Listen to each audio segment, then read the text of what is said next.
कोलकाता येथील मेडिकल कॉलेजमध्ये एका महिला डॉक्टरवर अत्याचार करून तिची निर्गुण हत्या केल्याची घटना 9 ऑगस्ट रोजी समोर आली। या घटनेनंतर संपूर्ण देशात संतापाची लाट पसरली आहे। याच घटनेचा निषेध करण्यासाठी ठाण्यातील छत्रपती शिवाजी महाराज रुग्णालयातील डॉक्टरांनी सकाळपासूनच संप सुरू केला आहे। छत्रपती शिवाजी महाराज रुग्णालयातील जवळपास 250 डॉक्टर संपात सहभाग घेतलाय।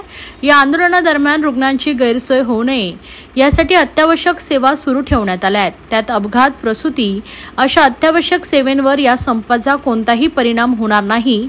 मात्र या आंदोलनादरम्यान ओपीडी आणि नियोजित शस्त्रक्रिया पुढे ढकलण्यात आल्या आहेत।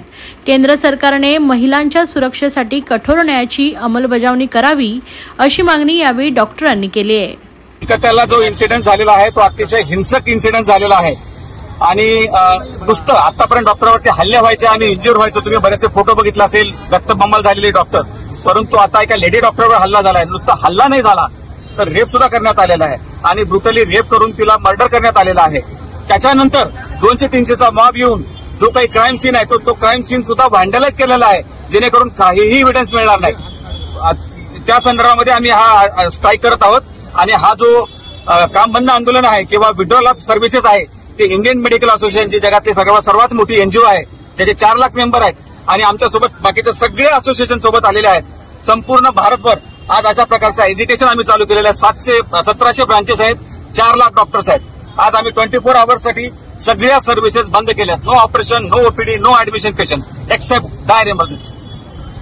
सर, हा आंदोलन कुठपर्यंत चालू राहणार? हा सध्या तरी इंडियन मेडिकल असोसिएशनने 24 तासाची हाक दिलेली आहे।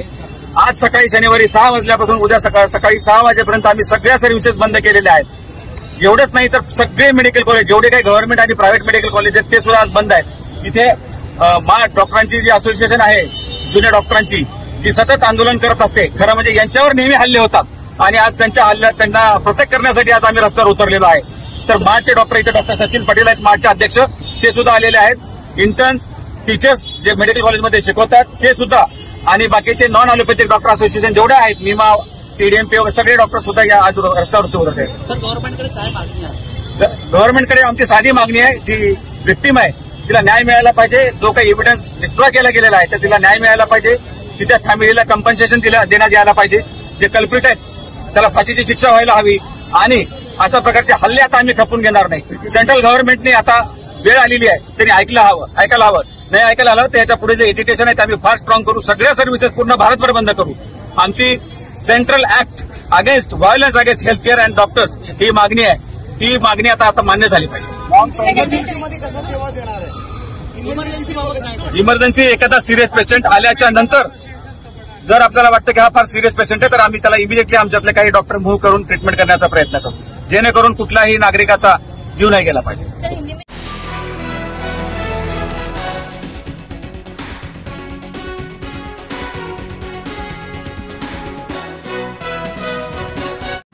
राष्ट्रीय छायाचित्र स्पर्धा आणि प्रदर्शनाचे उद्घाटन आमदार प्रताप सरनाईक आणि आमदार निरंजन डावखरे यांची उपस्थिती।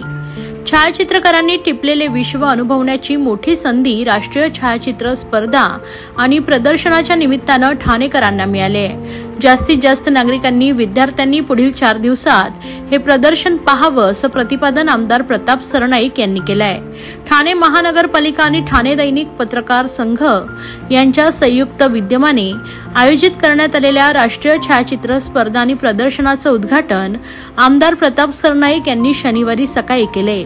यावेळी आमदार निरंजन डावखरे, अतिरिक्त आयुक्त प्रशांत रोडे, उपायुक्त उमेश बिरारी, उपायुक्त मिनल पालांडे, ठाणे दैनिक पत्रकार संघाचे अध्यक्ष आनंद कांबळे तसेच निलेश पानमन, विभव बिरवटकर, प्रफुल्ल गांगुर्डे, अनुपमा गुंडे, विकास काटे, अशोक गुप्ता, पंकज रोडेकर आदी पदाधिकारी तसेच ज्येष्ठ छायाचित्रकार दीपक जोशी उपस्थित होते।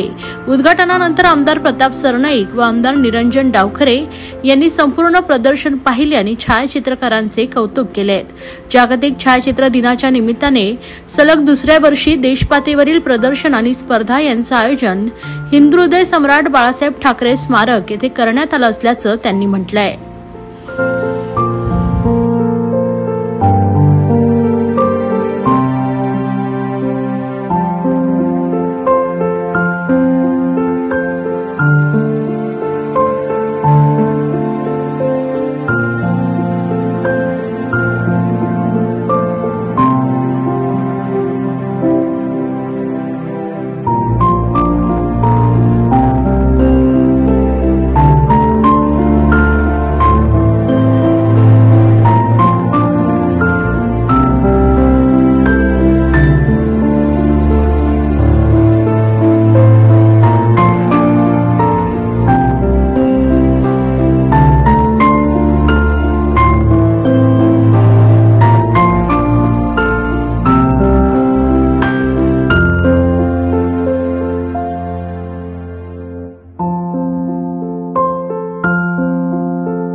मागच्या वर्षाप्रमाणे यावर्षी देखील आपण ठाणे शहर दैनिक पत्रकार संघ आणि ठाणे महापालिके आयोजित छायाचित्र वर्ल्ड फोटोग्राफी दिनानिमित्त आपण फोटो कॉम्पिटिशन आणि फोटो एक्झिबिशनचं आयोजन केले आहे या हिंदुहृदय सम्राट बाळासाहेब ठाकरे स्मारकामध्ये. या इव्हेंटला एक्झिबिशनला देशभरातील फोटोग्राफर्सने त्यांचे फोटो पाठवले. त्या फोटोमध्ये वेगवेगळ्या प्रकारचे फोटो आहेत. वाईल्ड लाईफ आहे, इव्हेंट्स आहे, मॅरेज आहे, वेडिंग आहे, पुन्हा रिफ्लेक्शन आहे, असे वेगवेगळ्या प्रकारचे फोटो असून आणि वेगवेगळ्या कॅटेगरीमध्ये आहेत. एक आपल्या देश पातळीवर फोटोग्राफी आहे, आपल्या राज्य पातळीवर आहे आणि आपल्या जिल्ह्यातील लोकांकरता आहे. त्याचबरोबर जे 65 वर्षाच्या पेक्षा जास्त वयाचे जे ज्येष्ठ नागरिक आहेत आणि तरुण मुलं आहे त्यांच्याकरता आपण मोबाईल फोटो कॉम्पिटिशन ठेवलेली आहे. त्याला देखील प्रचंड प्रतिसाद भेटला आहे आणि ह्या माध्यमातून आपण आपल्या शहरातील जे फोटोग्राफर आहेत आणि उदयोन्मुख फोटोग्राफर आहेत त्यांना एक शिकण्याची संधी दिलेली आहे. तर त्या संधीचा या फोटो एक्झिबिशनचा ठाणेकरांनी जास्त लाभ घ्यावा, त्यांनी येऊन हे प्रदर्शन बघावं. वेगवेगळ्या अँगल मधून काढलेले वेगवेगळे फोटो आहेत ते त्यांनी पाहावे अशी त्या सर्वांना आवाहन करतो.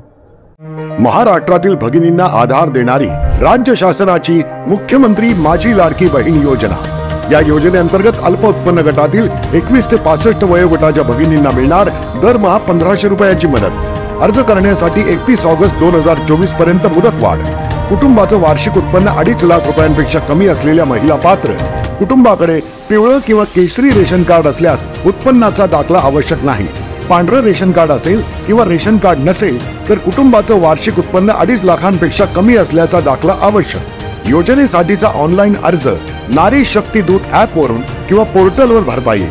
ज्या भगिनींना ऑनलाईन अर्ज भरता येत नसेल त्यांच्यासाठी अंगणवाडी, ग्रामपंचायत, वॉर्ड ऑफिस, सेतू सुविधा केंद्रामध्ये किंवा आशाताई बचत गटाच्या CRP यांची मदत उपलब्ध. आता आपल्याला अभिमानाने म्हणता येईल, सुखी आणि सुरक्षित आहे माझी लाडकी बहीण. भाजपा व विश्वास सामाजिक संस्थेतर्फे ठाण्यात आयोजित केलेल्या राज्यस्तरीय मंगळागौर स्पर्धेत महिलांनी जल्लोष केला. राज्याच्या विविध भागातील महिलांचे 26हून अधिक गट सहभागी झाले होते. भाजपाचे शहराध्यक्ष संजय वाघुले व ऋषाली वाघुले भोसले यांच्या पुढाकारानं ही स्पर्धा आयोजित करण्यात आली होती. या राज्यस्तरीय मंगळागौर स्पर्धेला अभूतपूर्व प्रतिसाद मिळाला. तब्बल 8 तास रंगलेल्या या कार्यक्रमात तरुणींपासून 50शीतील महिलांनी पारंपरिक खेळ, फुगडी, उखाणे या आदींबरोबरच पारंपरिक गीते व नवीन गाणी सादर करीत सामाजिक संदेश देऊन जनजागृतीही केली आहे. तसेच केंद्र व राज्य सरकारच्या योजना व मुलींच्या सुरक्षिततेकडे लक्ष वेधण्यात आलंय. कुंकू घ्या कुणी काळं मनी या गाण्यावर नृत्य सादर करून 10 लाख व्ह्यू मिळवणारी ओवी पाटील ही या कार्यक्रमाचं मुख्य आकर्षण होती. ओवीने देखील नृत्य करून उपस्थित महिलांची मने जिंकलेत. यावेळी विविध मंगळागौर ग्रुपने विविध सादरीकरण करत त्यांची एक झलक पाहायला मिळाली आहे.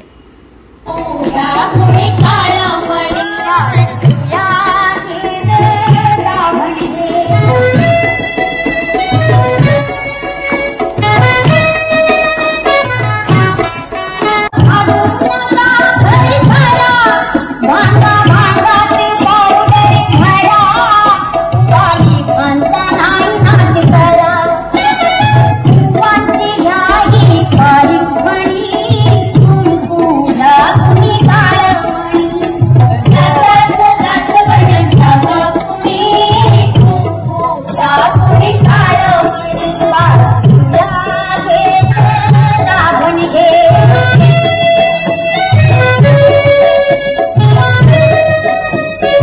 विश्वास सामाजिक संस्था गेली 20 वर्ष ठाण्यामध्ये विविध उपक्रम साजरे करते.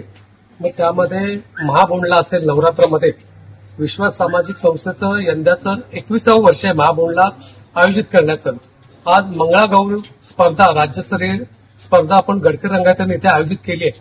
यंदाचं मंगळागौर स्पर्धेचं 2रं वर्ष आहे आणि आज विशेष आकर्षण म्हणून या ठिकाणी आपल्या नवी मुंबई गावामधील ऐरोली दिवा गावामधील ओवी पाटील ही 7वी इयत्तेतील मुलगी त्या ठिकाणी पारंपरिक गीत जे विसरले होते लोक, परंतु ओवी पाटील हिच्या माध्यमातून 40 वर्षापूर्वीचं गीत हे जिवंत केलं आणि आज तिला आम्ही प्रमुख पाहुणे म्हणून या ठिकाणी ते गीत त्या ठिकाणी गडकरी रंगायतनमध्ये सादर करायला लावलं. प्रचंड प्रमाणात महिलांनी या ठिकाणी मजा केली, तिला शुभेच्छा दिल्या.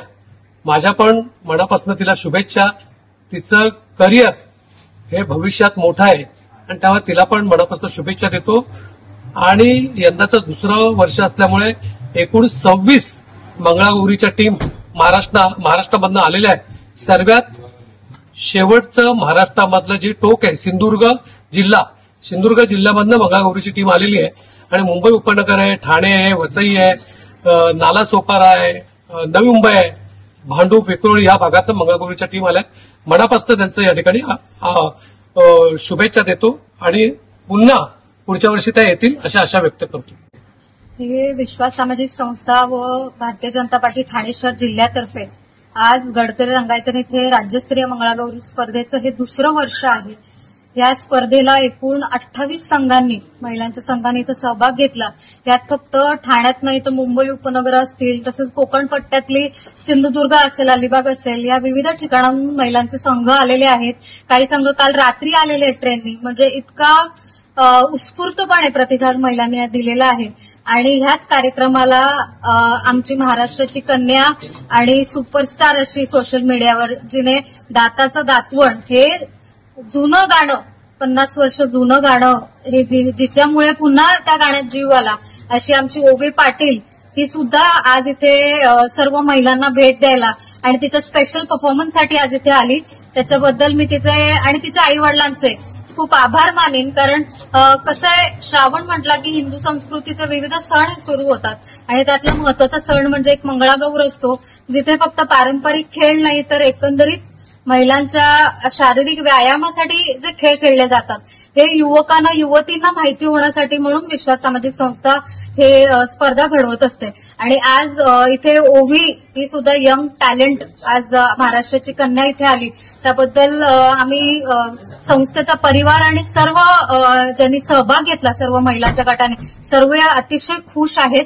आणि ही स्पर्धा आता संध्याकाळी 7 वाजेपर्यंत चालणार आहे. 7 वाजता याचा बक्षीस समारंभ होईल. प्रथम पारितोषिक इथे आपण 51,000चं जाहीर केलेलं आहे महिलांना आणि त्यामुळे अतिशय आनंदमय वातावरणामध्ये आज इथे ही स्पर्धा पार पडते. ऍक्च्युली मी गाणं गाते, तर मी जस्ट हे गाणं गाणार होते, तर माझे पप्पा बोलले की असं असं तू ऍक्ट कर.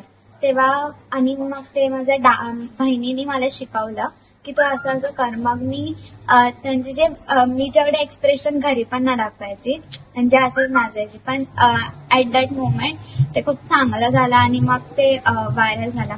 आणि या परफॉर्मन्सच्या मागे माझ्या फॅमिलीने मला खूप सपोर्ट दिला. माझे काकू, चाचू, मम्मी, पप्पा सगळ्यांनी खूप मेहनत घेतली आणि म्हणून मी व्हायरल झाले. मी असं बोलत असते की मीच माझीच मेहनत आहे असं.